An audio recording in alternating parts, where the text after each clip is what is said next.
Hi, I'm Jerry Blackwell, president of the new museum, Truckee History, and I'd like to tell you about the area's museums and how they can help Truckee's tourist industry. As the number of ski days decrease due to global warming, projections are that Truckee will experience an 80% reduction in ski days from the levels reached at the beginning of the century to the end of the century.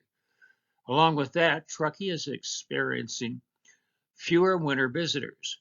What can we do to offset this decrease and keep Truckee an appealing place to visit?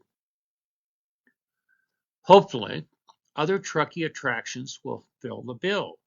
Being outdoors and experiencing nature will continue to appeal to everyone.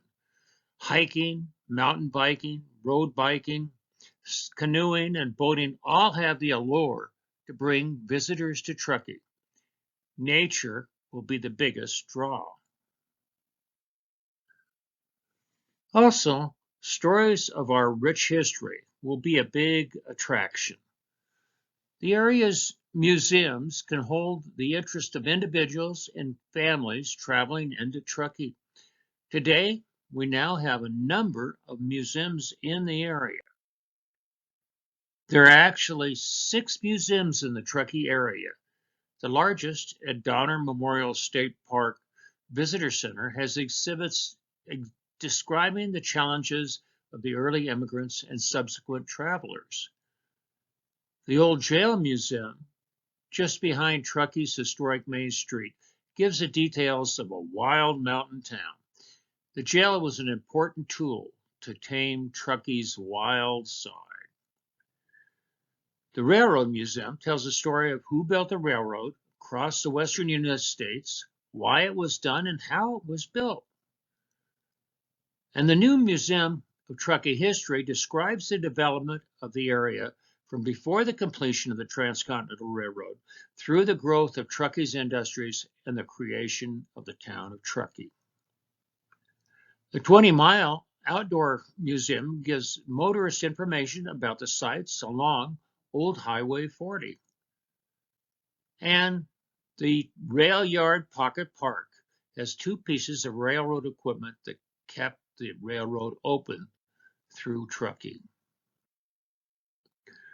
Donner Memorial Park Visitor Center is the anchor for all these museums. It's the largest and most visited of all 6, with approximately 180,000 visits annually. Within Donner Memorial State Park is a location of cabins built to help the early California immigrants survive the winter. The immigrant monument itself was built on the location of one of these cabins to memorialize their efforts. Truckee's Old Jail is now a museum operated by the Truckee Donner Historical Society. Because it's built of stone and unheated, it's only open in the warmer months. Still, it gets 2,600 visitors annually. The jail was originally built at the end of what was then Truckee's most raucous street. Along the street were bars and other so-called sporting places. Drunks, fights, and other unsocial events would happen there. Constable Teeter got the jail built here so he could only take the jail's customers a short distance. In addition to this wild side story, the museum tells other Truckee stories. The Railroad Museum is a small museum housed in an old Southern Pacific Railroad caboose. Even with a small space, it still has 5,000 visitors annually. The Truckee Donner Railroad Society operates this museum.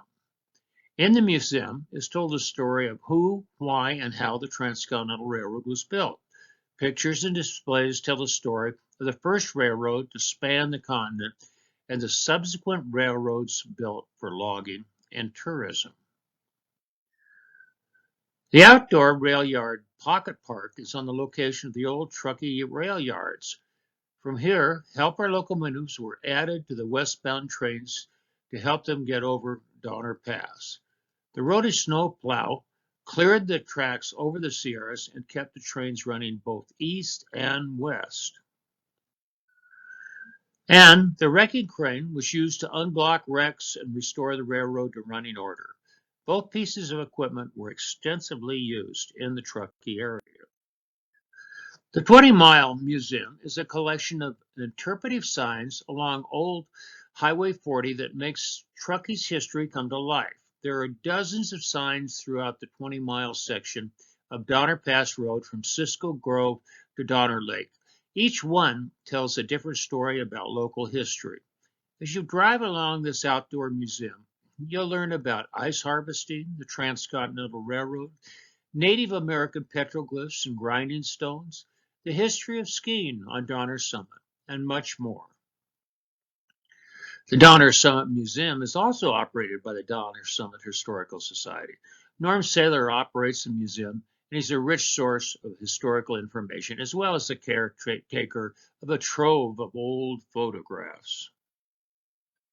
So where are these museums?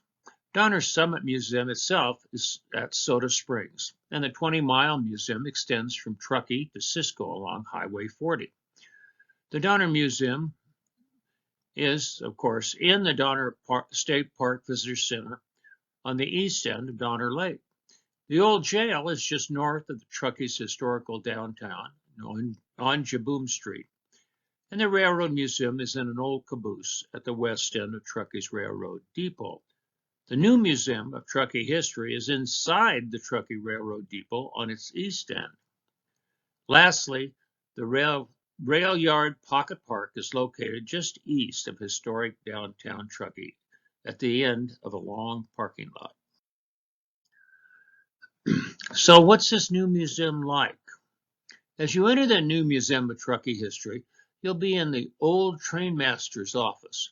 Walking further, you'll see exhibits of the Truckee Chinese, logging and lumber, the Native Indians, the stories of the ice harvest, Boca beer, McGlashan's role in tourism, Truckee from the 1960 Olympics to the present-day town of Truckee, and a series of railroad models showing the evolution of trains on the railroad. Finally, there's a bell from a steam locomotive.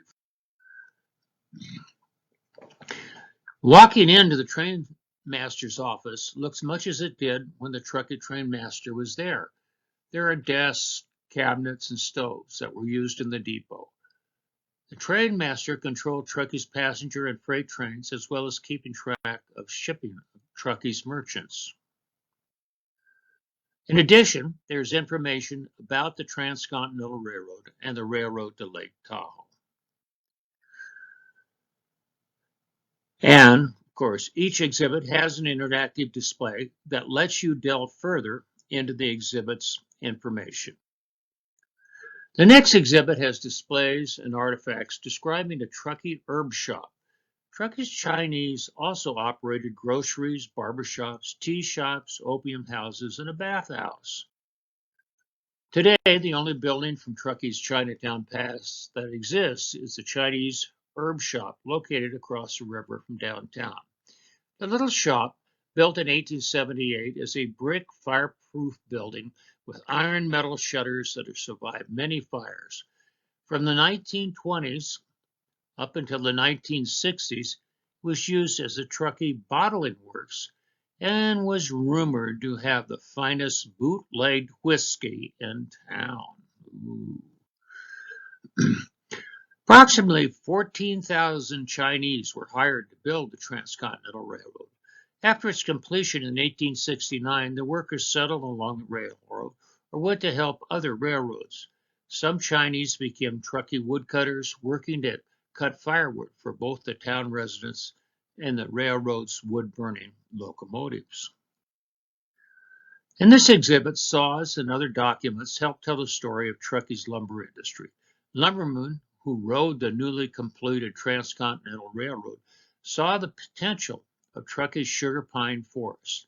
Sugar pine is a light wood and resists deformity. It's easily milled and is favored for doors, windows, and door frames.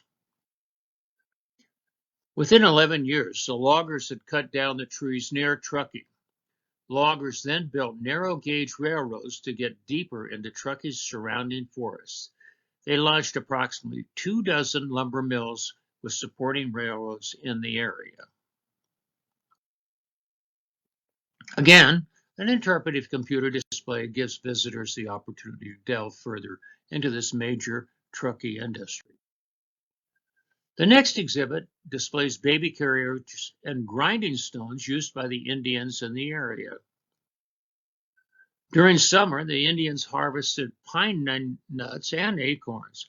They ground the nuts to make a paste for pine nut soup or gruel. The pinyon nuts are a major storable multifaceted food. Pine nuts are high in protein and fats. The fat content exceeds that of chocolate, and both contain all 20 amino acids required for human growth. Our native Indians were the Washoe, Paiute, Martis, and Madu tribes. These Indians all spent time here during the summer.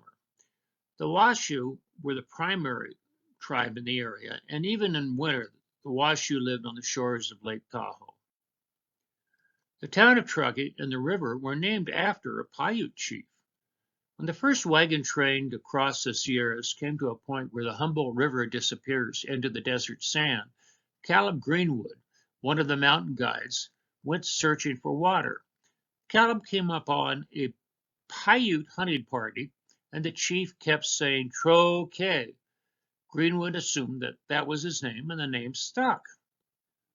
Several years ago, a linguist was studying the Paiute language and found the true meaning of Truckee. What the chief was really trying to tell Greenwood was that it was okay to go west for water. Another early Truckee industry was built on blocks of ice. Settlers in the Truckee area watched as thick layers of ice froze in the area's many ponds. Enterprising residents began to cut the ice into blocks and take it to the railroad. This was before the days of mechanical refrigeration. Here are tools to cut the ice blocks and move the ice to the ice house. The Transcontinental Railroad then shipped the ice in insulated boxcars to San Francisco, California's Central Valley, and points east. The ice was used for homes, but it's also the Central Valley farmers shipping their fruits and vegetables in ice-cooled boxcars to the Midwest that greatly helped them. This was the beginning of California's agricultural industry. The ice industry also attracted the interest of brewers. The Boca Brewery was established near both the railroad and the ice houses. Hops and malt were brought to the Boca by the railroad. Ice was supplied from the frozen ponds, and bottled beer was shipped to San Francisco and other locations in the West. Smooth lager beer needs to be cold as it is fermenting. At temperatures just above freezing, the lager yeast works its magic over many months to create the crisp, clean, dry flavors characteristic of lager beer. This was a very successful operation until mechanical refrigeration arrived and the San Francisco breweries were able to produce their own lager beer. Charles McGlashan was a Truckee newspaper publisher and a promoter of Truckee tourism. To attract tourists, he helped build an ice palace in downtown Truckee. The ice palace was constructed of a wood frame wrapped in chicken wire that was sprayed with water each night. There was an ice rink inside and a toboggan run at one end. As more tourists arrived, one of the area's first ski runs was built where the Cottonwood restaurant stands today. The ski area had a ski lift and a ski jump. It was the beginning of the surrounding area's ski industry. Skiing and other forms of tourism continued to grow. In 1960, the Winter Olympics were held in what was then called Squaw Valley. Tourists flocked up on the partially completed Interstate 80 and old Highway 40. I-80 was completed shortly after the Olympics ended, but the wide all-year highway was a big hit.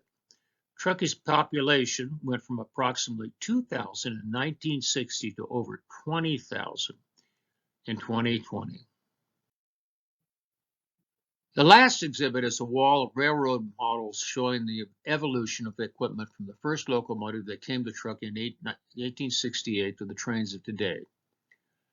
In 1869, the locomotive Jupiter pulled the Central Pacific Railroad's dignitaries through Truckee and on to Promontory Summit, Utah, where it met a Union Pacific's locomotive. There, the golden spikes were pounded in, symbolizing the union of the two railroads and the completion of the first Transcontinental Railroad. Another model was a huge steam engine called a CabForward. The cab-in-front design enabled trains to travel through Truckee's long tunnels without smoke choking the fireman and engineer. Well, the Museum of Truckee History is now officially open. Initially, it will be open from 11 a.m. to 5 p.m. Saturday and Sunday. As we get more docents, we hope to have it open from Thursday through Monday. If you'd like to be a docent and share Truckee stories with visitors, please contact us at the Museum of Truckee History at gmail.com. We'll give you training on being a docent and introductions and instruction about Truckee's history. I'd like to thank Jeremy Lynn, who's manager of the Donner Memorial Visitor Center, Grave Zerbal, who's president of the Truckee Donner Historical Society and curator of the Museum of Truckee History, Bill Odegeese and Norm Saylor for their operation of the 20-mile museum and the Donner Summit Museum. And I'd like to thank the following exhibit developers: Sean Mortier, who did the Trainmaster and McGlashan exhibits, Greg Zerbal, who did the logging and Indian exhibits, Ed Larson, who did the ice industry exhibit, Dave DePoo, who did the Boca Brewery and tourism exhibits, and Dan Cobb and Bob Bell, who did the railroad exhibit. And I worked on the Chinese exhibit. Thank you. I hope you get to enjoy one or all of Truckee museums soon. Good day.